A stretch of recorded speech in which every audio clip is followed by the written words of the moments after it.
Hello and welcome back to Final Fantasy XIV. In the last video we just started one of the main quests, Close to Home, and in this episode we're going to be doing a few more and a couple more side quests, as well as beginning our class quests, in this case these being the Marauders Guild quests. First we get a quick tutorial about navigation, which can be read through. Just points you to where you need to go by clicking on the highlighted blue text underneath the quests.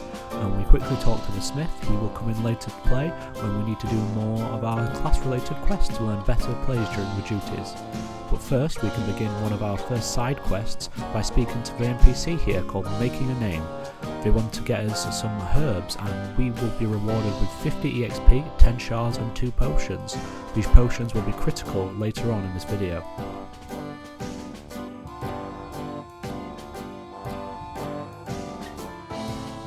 After taking the elevator and going down to the lower deck, we now begin to collect the herbs and get a quick tutorial on the sanctuary system in Final Fantasy XIV. Sanctuaries are resting zones, usually towns or cities, that when the player logs out in them, they have an EXP bonus called the Rested bonus, which increases EXP earned through battles and crafting gathering by 50%.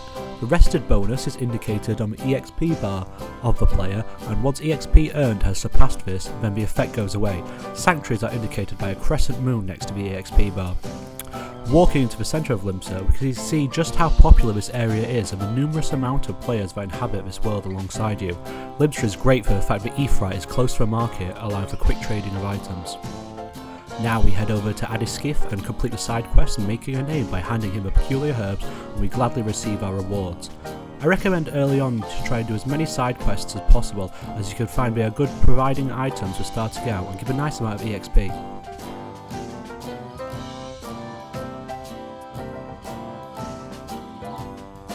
Jumping into a tuning to the Aephorite, we are given a quick explanation by one of the many yellow jackets around the city named Sundhimal about return and teleport, probably the most useful spells in the game as they allow fast travel around Eorzea using the flow of ether.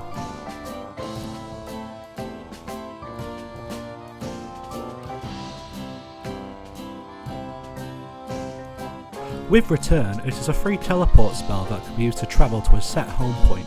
It is only available every 5 minutes however. A home point can be set by selecting the option when interacting with an Aephorite, as done here where we select the Limsa Aephorite to be our home point.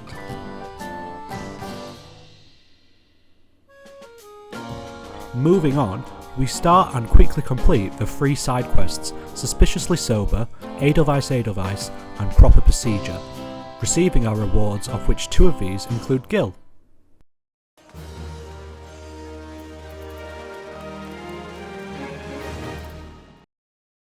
Again, jumping ahead, we attune to these shards located across towns and cities called Ethernet shards, and through this we gain access to the Ethernet, which provides quick free of charge travel around the area.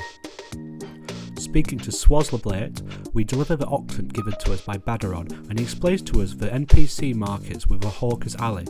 There are armourers, repairmen and apothecaries and weapons dealers available, and these will be necessary for buying new equipment as you grow. There is also however the market board, although some prices may be higher than what the shops will sell.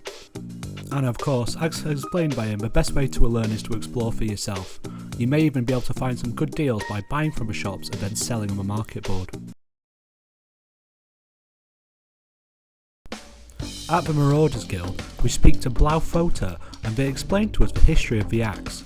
Marauders began with carpenters who carried axes aboard ships needed to help chop the wood to repair the ship.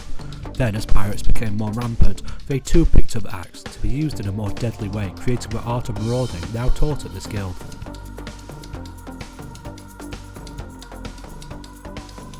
Now that we have spoken to them, we can begin the marauding questline, which will be crucial for your class as you will be able to learn weapon skills and spells, helping you during duties.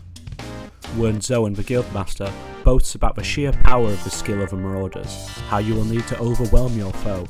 He challenges our resolve, and of course we are prepared for carnage, and so we accepted into the halls of the guild, and our first task is to hunt mighty monsters of pure evil that surround Limsa. Do we face these foes valiantly? Of course. Arriving on the outskirts, we get a quick breakdown of the battle system of Final Fantasy XIV. In essence, you use skills and spells to damage enemies while this player auto-attacks. Most spells require MP to use, and skills and spells have a cooldown time after use before they can be used again. Now we are faced with our horrendous foes, the mighty Warfrat, the dangerous little ladybug, and the terrifying lost lamb. We have to slay 3 of each of these, and although the challenge is mighty, we'll valiantly overcome the overwhelming obstacle through this cool montage.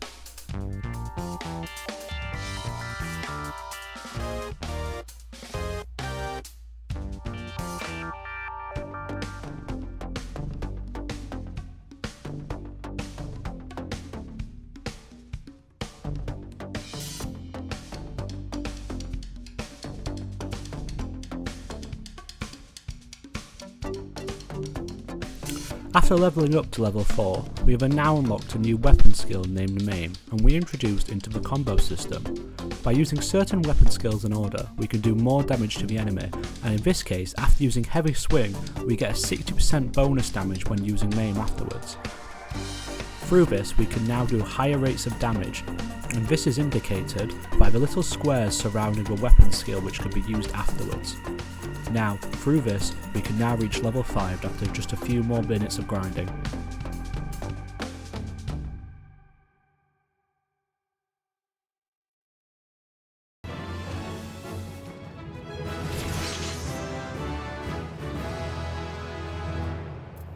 Smash cutting back to Badaron, we finish the quest and accept our reward, and start the new quest. But first, we head to Wernzowen to complete some more Marauders quests. Early on, I recommended doing your class quest first, as you'll get some good EXP and learn more about your role in combat. By talking to him, we receive a hunting log and some food that gives us a bonus 3% EXP buff when eaten. The hunting log is great as slaying the mobs required to get to the XP reward, which is incredibly useful for early leveling. And since we are level 5, we can immediately start the next quest, which is where Wernzowen tells us to speak to Broenbar downstairs. He then tells us to head to another marauder outside, Limsa named Rotgeim. This is a lot of back and forth in these early quests, but with the power of editing, travel is no problem.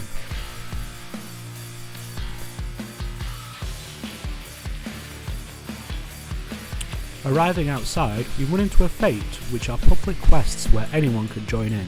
By completing the task at hand, you can get a reward of Gil and EXP, and depending on how much you contributed, you will receive a medal of either bronze, silver or gold, with a higher medal meaning greater rewards. For this, we have to kill some more lost lambs, and it goes by pretty fast with our new combo, and since we were only one in the Fate, we get a gold medal.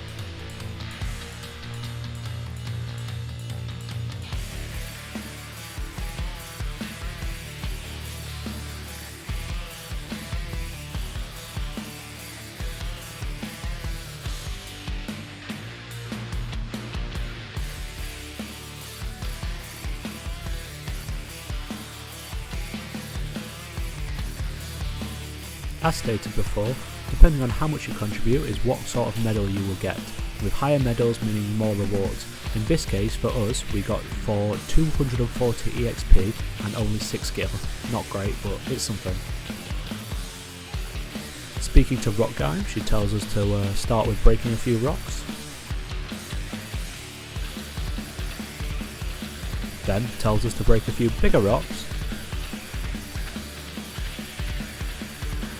And then now we've completed this, head back to the guild.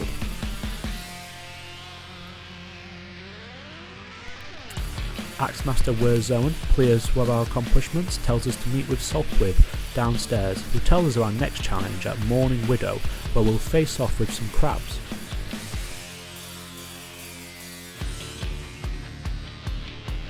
After searching the cave and having no luck, a desperate granddad comes running in. His grandson is being attacked by the crabs in the distance, so we quickly rush over to save him.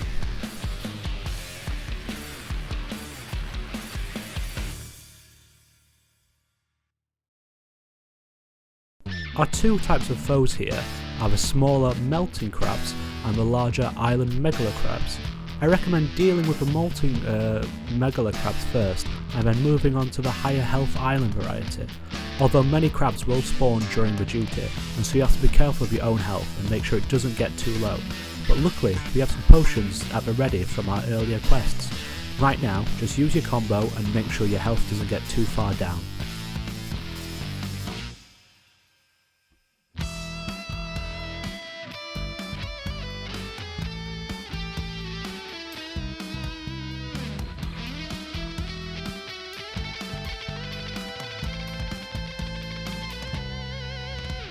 Upon defeating the crabs, the child who was saved, Sighard, thanks us before heading home, and Sulkwib congratulates us on our first successful mission and tells us to head back to the guild. Upon our return, we learn that the crabs must have been chased from their territory by a larger beast which has a terrible reputation and even killed the boy's parents. As we accept our rewards, we realise there are much greater foes still out there for us to face, and this is just the beginning.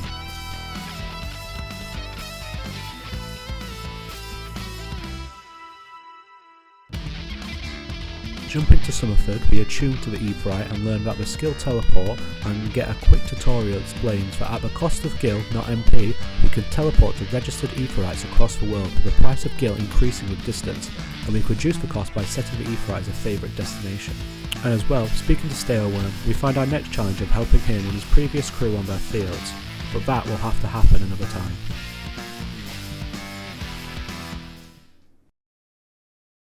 Hi, thank you for watching. I hope you enjoyed it. I know this isn't great. The footage I recorded was pretty bad and I basically chopped down a 3-hour video into 11 minutes. Next time I'll know what I actually need to record for the video and what I can just leave out. And so I hope to improve. This is a process, it's a learning process. I hope you like and subscribe. Please just stick around and enjoy.